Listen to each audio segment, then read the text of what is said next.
The Stack. People, Business, Technology. With Dan Tomaszewski of Everything MSP.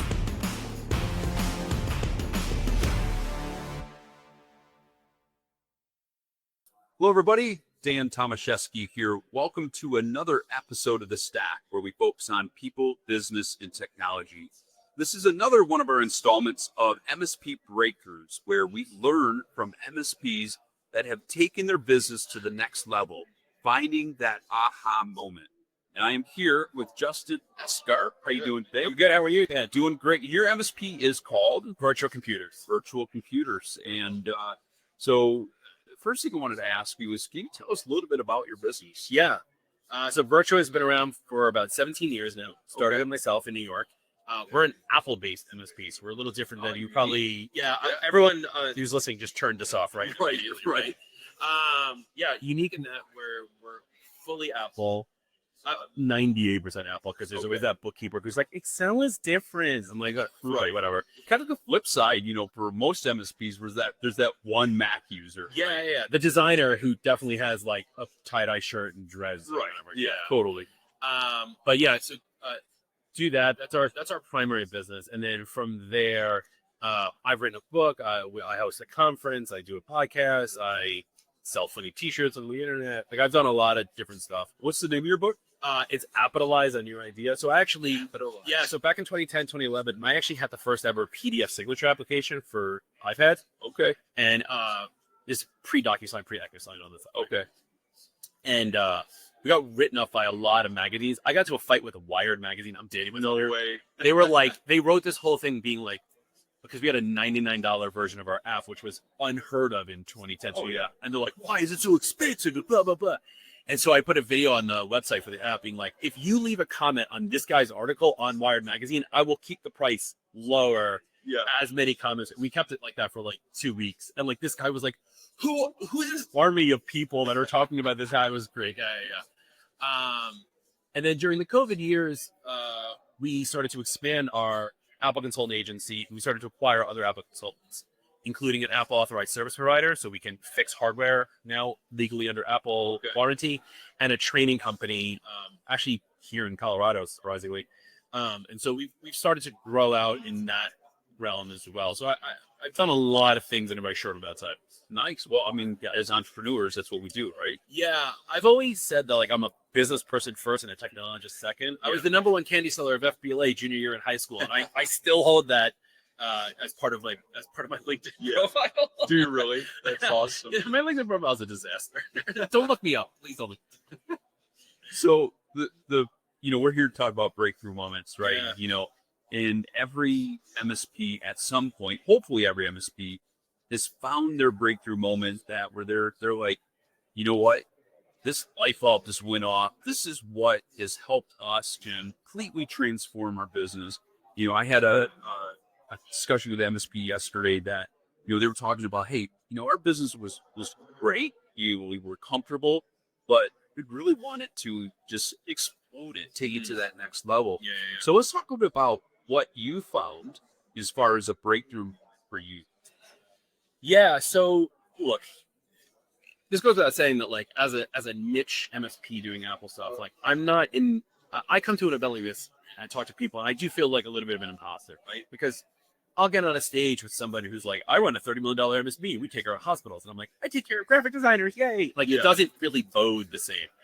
So the way I've been able to grow Virtua was through either these other avenues, like starting the conference that I do, and through the M&A part of it, right? Where I would have actually never met the people who I acquired if I didn't start the conference. And I only started the conference because I wrote a book, because I made an app that I designed literally all using my iPad in the bathroom, because that's not where you use it. Right.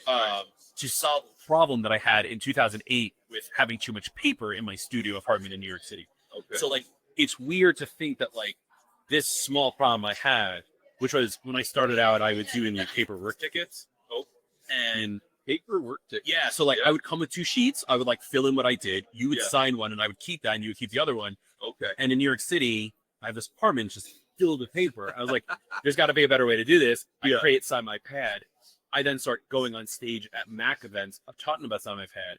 I then meet other people who are Mac consultants who don't know how to run a business, start a conference, meet other people, acquire their business. It's this weird progression of like dominoes that were years apart from one another. Right. Really transformed that. So you talked a little bit about unreasonable hospitality. Yeah. So this book, I've been talking a lot about this book on my show and a couple other shows that I've been on. This book, Unreasonable Hospitality by Will Guidara. I really should be his publicist at this point, based on how much I'm talking about this. It's a story about 11 Madison Park, a 3-star Michelin restaurant in New York City. Okay. And he talks about the ideas of just being always there for the customer in unexpected ways. So, like a lot of MSPs are like, we'll send a Christmas gift. We send a onesie when any of our clients have a baby. Let's say, it's got a picture of like a milk bottle on a laptop, and it's like, I don't cry when I spill milk. I call Virtua Computers. Nice. Right? We do handwritten birthday cards for anyone we have in our CRM if we know it's their birthday. Like things like that. These are like low cost, high touch pieces that really help people like cement their relationship with our company. Right. And it's so easy to do, and it's just like going above and beyond. And it's not just like sending swag that has your name on it or whatever it is. Like it's really like finding things that will align with that particular client. Okay. So it's genuine. It has to be genuine. If it's not genuine, it doesn't work. Right. That's kind of the key part. Otherwise it's fluff. Right. And so like a great story from this book was at some point they had gotten so far into doing this, they actually created like a little office to like build stuff or make things on the fly. And there was a little girl who came to this restaurant. And imagine I know it's gonna be hard. Imagine being a 6-year-old little girl. Right. Exactly. And your parents take you to a 3-star Michelin restaurant in New York City. And you're like, all I want is chicken fingers. Right. But she made a comment about not getting a stuffy or a teddy bear. The people who worked at the restaurant went in the back, took clean napkins, and made like sewed together a stuffy. That's cool. And gave it to this little girl. So like that, it cost them nothing but a little bit of time. Yeah. It made a memorable experience for not only that girl, but that whole family. Yeah. You can do that in this industry. It's not just about cybersecurity and locking everything down. You can, it's service, serve us. Like you can help them be better and create like a better franchise. I really do believe that most MSPs could just do like 1% better, and you would be better than 10,000 MSPs. So what are some of the comments, feedback that you get from those clients? They love when we do stuff like that. Great story that I tell a lot is one of our clients, a woman there had a baby, got the onesie, sent a picture of the baby in the onesie to the office whilst one of my guys was there. Okay. And another woman goes, oh, I want to have a baby so I can get a virtual onesie. And my guy was like, that's not how this works at all. Right. Like kind of, but no. Like, you get these great, you actually can create friendships out of these things. And people do business with friends. Right. I have clients that are going on, I mean, I've been in business 17 years. I have clients going on 22 years because they took them from my whole company. Yeah. Because I'm friends with them, because I've done things to help them out. We go above and beyond. You remember the Zappos model, like way back in the day, right? Yeah. Anyone who worked there had to work customer service. Right. It's kind of like that. Like you want to build up that rapport. Yeah. 1 year for holiday gifts, we did custom wine bottles. Okay. My wife, having been a designer in a past life, I found some company that could do custom wine labels. And this is cheap wine, but it's not good. I don't drink. My wife told me it's not good. And we gave everybody so much wine, and it was like Virtua Red, the vineyards of cybersecurity or something. Yeah. The following year, people were like, "Are we getting wine again?" Nice. I was like, "No," but the fact that was so memorable, right? As opposed to getting like a mug with my logo on it. Yeah. It's those things. It doesn't even have to be gifts. It has to be knowing the customer. If the parents of the CEO of one of your companies passes away, you send flowers. Yeah. From the entire team, not from the company, from the team. Right. It's these touch points that really can make a difference between being a good service company and a great service company. Yeah. I love that. I mean, it's like taking it to that next level. I mean, it's one thing you do nothing. Yeah. It's another thing if you send that mug with your logo on it. Right. But when you truly make it meaningful, and you are being genuine about it, because you're not just going through the motions. You want to build that friendship. Again, like I said, people do business with friends. That's just the way it is. So let's talk about growth without expansion. Yeah. The big tagline for Virtua 7.0 or whatever I call it this year. The last, it's 2025, right? Still. Timey-wimey, wibbly-wobbly. Right. So the last couple of years, because we did so many, we've done 3 acquisitions in the last 4 years or so. And some have worked, some haven't. Some have played out well, some haven't. They've been termed well, but we all kind of like made it through. And so I kind of made a mission this year to do growth without expansion. How can we grow Virtua from both the top line revenue and an EBITDA, well, let's talk about EBITDA, perspective, without necessarily acquiring another company or growing in that regard. Now, granted, acquiring another company will obviously take us a whole nother level up when it comes to the set of problems. Yeah. So how do we do this? So growth without expansion has become one of these pillars in our company, similar to Unreasonable Hospitality, where we said, who can we sell products to clients that it makes the most sense? How do we save every dollar we can save? How do we find all the mistakes? How do we get really nitpicky? Actually, I'm gonna bookend this to Unreasonable Hospitality, because in order to do Unreasonable Hospitality, in the book talks about knowing your profit and loss statement to a T. Yeah. Growth without expansion is the same concept. Okay. Because if you don't know where your money's going, and most of the time we're missing small things. Great example. We're at the PAX 8 Beyond. Yeah. Okay. One of our clients wanted a Power BI license. We went into PAX 8, but we noticed that we accidentally were losing $2 on a single Power BI license. It was on this help. $2. Not a lot of money. Right. But you add that up, and it made us go, okay, if we're losing $2 here, where else are we losing $2? And it was just like a simple typo, and it turned out we weren't losing any money anywhere else. Yeah. But still, $2. Right. Or we found that we had an extra Google license for a client that doesn't even exist anymore. $14. Yeah. People forget about the chump change, the couch change, whatever you want to call it. Yeah. But it can add up. And when we started going through all of this stuff, we found 2 pieces where we can save money and we can expand our stacks to the customers. Right. And within 6 months, our M&A guy, we did a valuation. We did another one, and we basically doubled our valuation by cutting back and looking at everything with a fine tooth comb. Yep. And also going, okay, which customers do we really need to hit up for? Because in the Mac industry, graphic design firms don't need NIST compliance, right?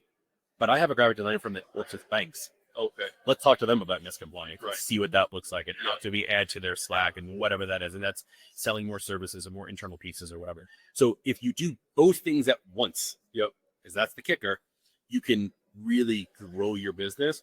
Because everyone likes to talk about top line revenue, but no one talks about profit. Right. And it really is amazing. You sign up for a tool here, a tool there. Yeah. It might be a 370 trial that converts to, whatever the case may be.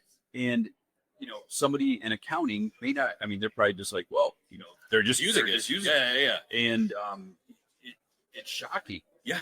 When you deep dive into it and you're like, why are we paying for this? Every MSP should be doing honestly, an hour a week on your P&L. Right. I know it seems weird to think about. You don't really need an hour to do a P&L. And once you get into the habit of it, I think you can probably span that out a little bit. But if you're looking at that and you go, where are we spending? Also, a great thing to do is to look at what you're spending money on and ask them for a discount. Right. I literally go to my vendors. I'm here. I went into the hall and I went to one of our vendors and I was like, I don't like what you guys are charging. And they were like, but that's our price. And I was like, I don't care. And the guy's like, well, I can't help you, but Jim here can or whatever. Yeah. And I was like, Jim, I don't like your pricing. He's like, well, here's my card. Let's talk when you get back. And I'll get, even if I save 50 cents, $5, whatever. Right. Every dollar counts. Yeah. Especially in a small business. I want to jump back to the, the growth without expansion, and also talking about, whole hospitality and, that genuine caring and building friends. So one of the things that I've always talked about is, you have growth through acquisition. Yep. And then you have growth through satisfaction. And you essentially covered that right there. Oh, well, then I guess we're done here. Yeah, it was very nice. Very nice. We'll talk to you later. Yeah, but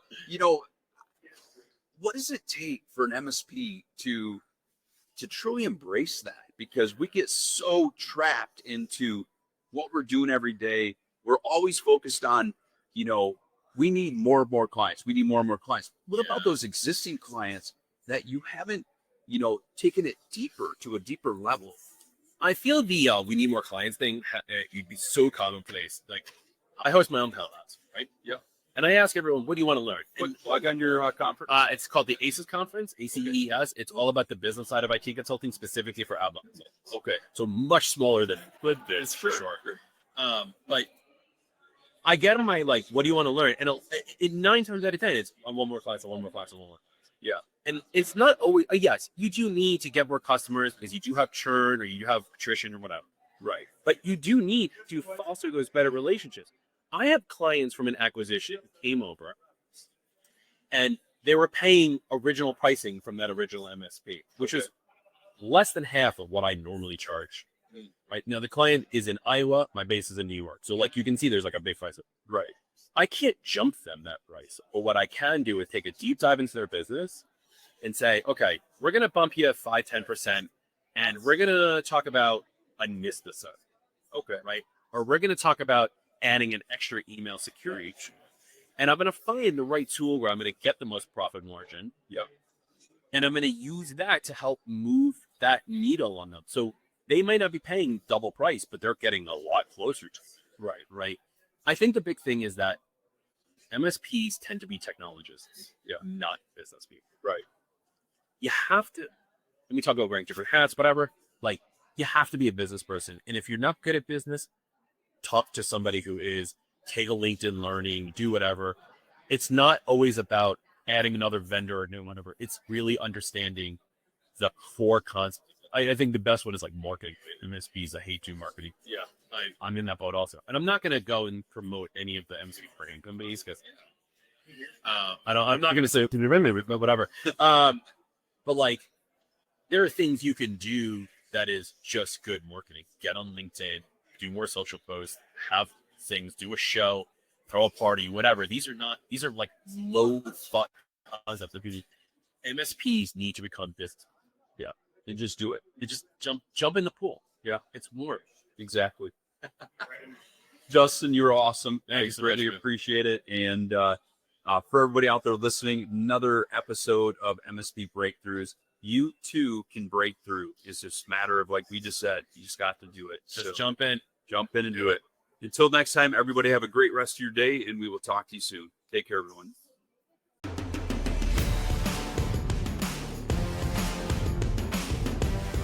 Thank you for listening to The Stack.